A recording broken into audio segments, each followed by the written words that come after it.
আল্লাহ তাআলা বলেন, কাল কিয়ামতের ময়দানে বান্দা যদি হাত দিয়ে গুনাহ করে, আল্লাহ তাআলা কিয়ামতের ময়দানে বান্দার মুখে মোহর মেরে দিবে। বলেন কি মেরে দিবে? মোহর মারবে।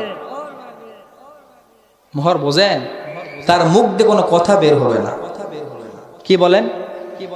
তার মুখ দিয়ে কোনো কথা বের হবে না। আল্লাহ পাক বলবেন, ওর মুখে যখন মোহর মেরে দিবেন, হাত তখন হাতের জবান খুলে যাবে। হাত তখন আল্লাহ তাআলাকে বলবে, আয় আল্লাহ, এই হাতের মালিক তো আপনি আল্লাহ। এই বান্দার মাঝে আপনি আমানত স্বরূপ দিয়েছিলেন, আমানত স্বরূপ আপনি তাকে হাত দিয়েছিলেন। হাতের মালিক তো আপনি। আয় আল্লাহ, এই হাত দ্বারা এই ব্যক্তি গুনাহ করেছে, এই হাত দ্বারা অমুক গুনাহ করেছে, ওই গুনাহ করেছে, সেই গুনাহ করেছে। হাত সকল আপনার বিপক্ষে সাক্ষী দিবে।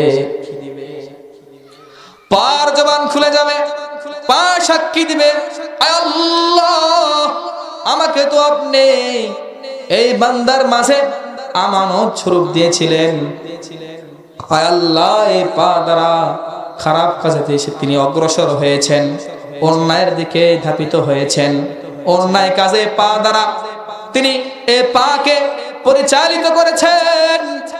আল্লাহ বলবেন, আয়া বান্দা, আমি তোমাকে পা দিয়েছি এগুলো খারাপ কাজ করার জন্য না ভালো কাজ করার জন্য? বলেন তো। ভালো কাজ করার জন্য। আচ্ছা আপনারা বলেন, এই হাত, এই পা, এই চক্ষু, এগুলো কার দান? বলেন। আল্লাহর। তাহলে এগুলো আল্লাহর না? আমাদেরকে আল্লাহ তাআলা দিয়েছে আমানত স্বরূপ। এক্ষুনি আপনি অ্যাক্সিডেন্ট হয়ে গেলেন, হাত ভেঙে গেল, ঠিক করতে পারবেন? আপনি যাচ্ছেন রোড অ্যাক্সিডেন্ট, আপনার হাত পিষে গেছে, আপনি কি হাত বানায় নিতে পারবেন? না। পারবেন না। তাহলে সম্পূর্ণ আল্লাহ তাআলার কি এগুলো বলেন আমানত। আল্লাহ তাআলা আমাকে আপনাকে দিয়েছে এগুলো রক্ষা করার জন্য। হাত কি জন্য দিয়েছে আল্লাহ তাআলা? চিন্তার বিষয়। চোখ কি জন্য দিয়েছে আল্লাহ তাআলা? পা আপনাকে আল্লাহ তাআলা কি জন্য দিয়েছে? হ্যাঁ বলেন। মারামারি করার জন্য? বলেন। মানুষকে লাথি মারার জন্য পা দিয়েছে? না।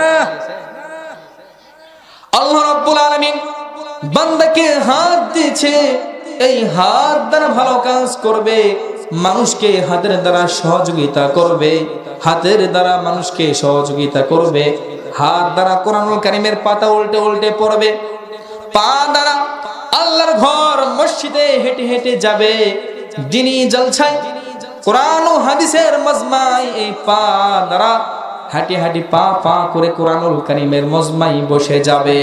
এজন্য ভালো ভালো কাজ করার জন্য আল্লাহ রাব্বুল আলামিন এই বান্দাকে হাত পা দিয়েছেন। কোন সুবহানাল্লাহ।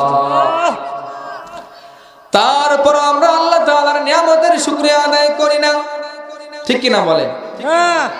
আল্লাহ তাআলার নাফরমানি করি যে আল্লাহ এত সুন্দর করে বানিয়েছেন,